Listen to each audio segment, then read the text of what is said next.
I am sitting in my office right now, late at night, staring at the city lights through the window. 7 years.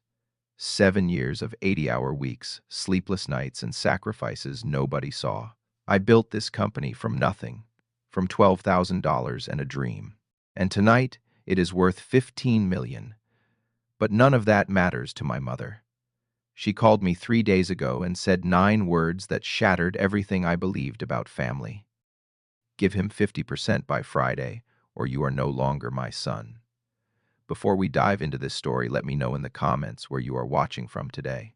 If this story touches your heart, please hit that like button and subscribe to the channel. Stay with me to see how blood can betray you deeper than any stranger ever could. My name is William, and I grew up in a small suburb outside Columbus, Ohio. My father, Robert, was a mechanic who worked with his hands every single day. My mother, Linda, did part-time accounting work. We were not rich, but we had enough. Life was simple until my brother Kevin came along when I was 4 years old. From the moment Kevin was born, something shifted in our house. He was a sickly baby, always catching colds, always needing extra attention. My mother hovered over him like he was made of glass. I understood, at least I tried to.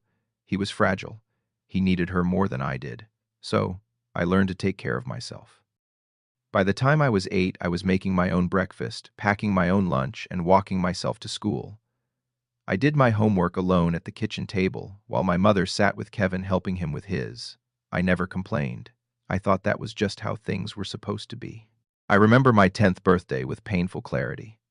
My mother had promised me a small party, just a few friends and a cake. But that morning, Kevin woke up with a fever. It was nothing serious, just a common cold. But my mother canceled everything. She said we would celebrate next week. Next week never came. She forgot. And when I reminded her a month later, she looked at me like I was being selfish for even bringing it up. My father was different. He saw me. He understood.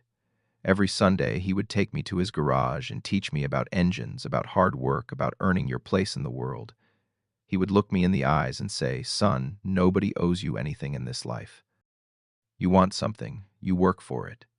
You build it with your own 2 hands." I held on to those words like they were sacred. When I was 16, my father died. A hydraulic lift failed at the shop where he worked. The accident was instant. One moment he was there, and the next he was gone. I lost the only person in my family who truly saw me for who I was. After his death, my mother's favoritism toward Kevin became impossible to ignore. She used the small life insurance payout to help Kevin with whatever he wanted. When it came time for college, she told me there was no money left for my tuition. Kevin, however, got everything paid for. I did not argue. I did not fight. I just worked. I took 3 part-time jobs during college. I waited tables at a diner from 6 in the morning until noon. I delivered packages in the afternoon. And 3 nights a week, I cleaned office buildings until midnight. I slept 4 hours a night and maintained a 3.8 grade point average at Ohio State University. I was studying business administration because I had a dream. I wanted to build something of my own, something nobody could take away from me. I graduated with honors. My mother did not attend the ceremony. She said Kevin had an important date that day, and she needed to help him get ready. I walked across that stage alone, shook the dean's hand, and told myself that one day I would make my father proud. It was during college that I met Marcus. He was in my business strategy class, a sharp-minded guy with a work ethic that matched mine. We became best friends and eventually business partners. When I told him about my idea for a software company that would help small businesses manage their operations, he did not laugh. He said, "Let us do it." At 27 years old, I emptied my savings account. $12,000. That was everything I had. Marcus added $8,000 of his own. We rented a tiny studio apartment and turned it into our first office. We worked 80 hours a week, sometimes more. I slept on the couch more nights than I can count. We ate ramen noodles and cold pizza. We did whatever it took.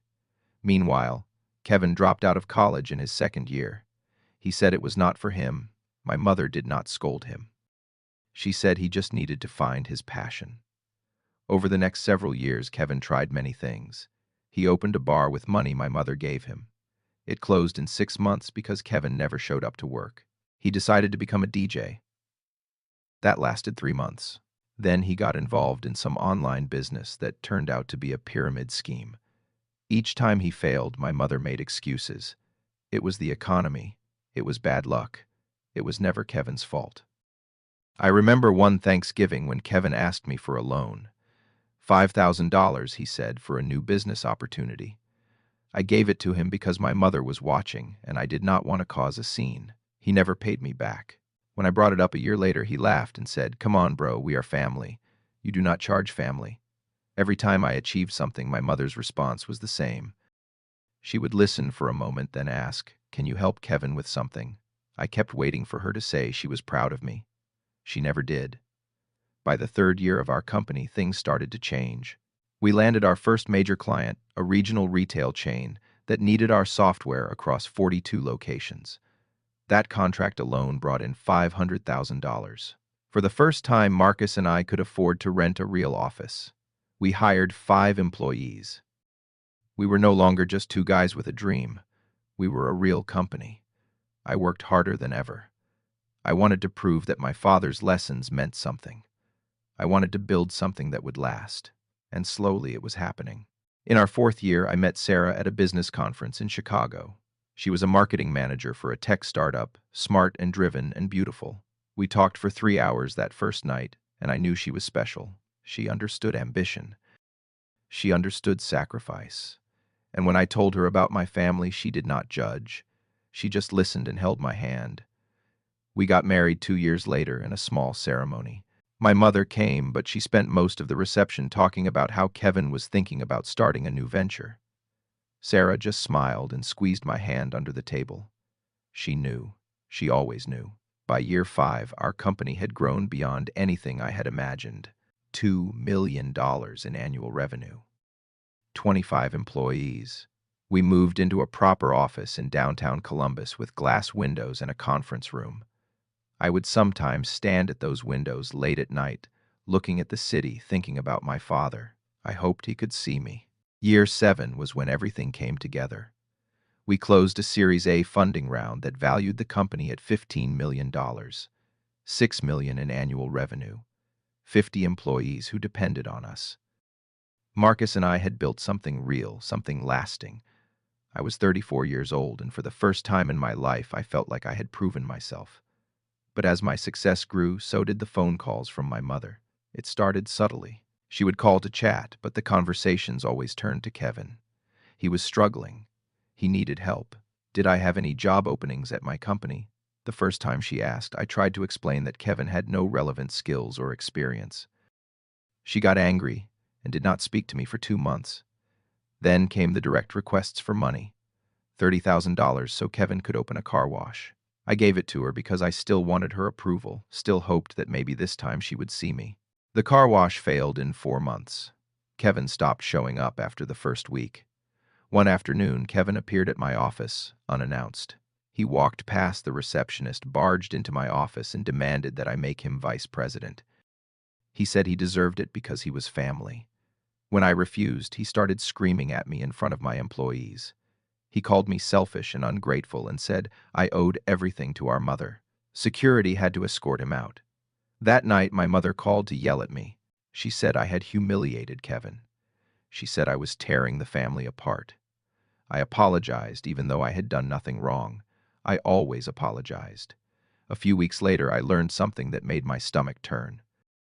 Kevin had been telling our extended family that my company's success was built on money our mother invested at the beginning.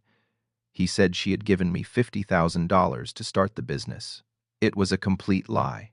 My mother had never given me a single dollar, but Kevin was spreading this story to anyone who would listen, making himself look like the victim of an ungrateful brother. I wanted to confront him. I wanted to set the record straight, but Sarah convinced me to let it go. Fighting would only make things worse, she said.